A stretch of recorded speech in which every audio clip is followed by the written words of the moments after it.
হত্যার উদ্দেশ্যে নয়, বান্ধবীর ডাকে সাড়া দিয়ে মারামারির এক পর্যায়ে ছুরিকাঘাতে জাহিদুল ইসলাম পারভেজকে হত্যা করা হয় বলে জিজ্ঞাসাবাদে র্যাবকে জানিয়েছে মামলার প্রধান আসামি মেহরাজ ইসলাম। বিকেলে রাজধানীর উত্তরায় সংবাদ সম্মেলনে র্যাব 1-এর অধিনায়ক লেফটেন্যান্ট কর্নেল জাহিদুল করিম এই তথ্য জানান।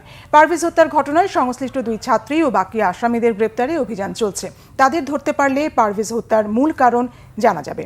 গতকাল মঙ্গলবার গাইবান্ধা থেকে মেহরাজকে গ্রেপ্তার করা হয়েছে। হত্যাকাণ্ডের মূল হোতা মেহরাজ বলেছে, বান্ধবী ফোন করায় বন্ধু বান্ধব নিয়ে পারভেজকে শিক্ষা দেওয়ার উদ্দেশ্য ছিল তার। তবে মারামারির এক পর্যায়ে গুরুতর আহত হন পারভেজ। পরে পুলিশের হাত থেকে বাঁচতে গা ঢাকা দেয় মেহরাজ।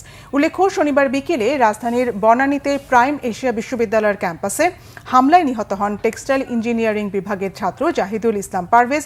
তার বাড়ি ময়মনসিংহের ভালুকায়। প্রাথমিক জিজ্ঞাসাবাদে এই ঘটনার সাথে তার সম্পৃক্ততা স্বীকার করেছে। বাকি যে সকল নিজের নামে আসামি রয়েছে তাদেরকেও গ্রেফতার করার জন্য আমাদের অভিযান চলমান। আমরা আশা করছি অতি দ্রুত আরো কয়েকজনকে আমরা আটক করতে সমর্থ হব। তার মাধ্যমে আমরা আশা করি এই অনবরত যে ঘটনাটা ঘটেছে, দুঃখজনক যে ঘটনাটা ঘটেছে, সেটার মূল রহস্য উদ্ধারণে সম্ভব হবে।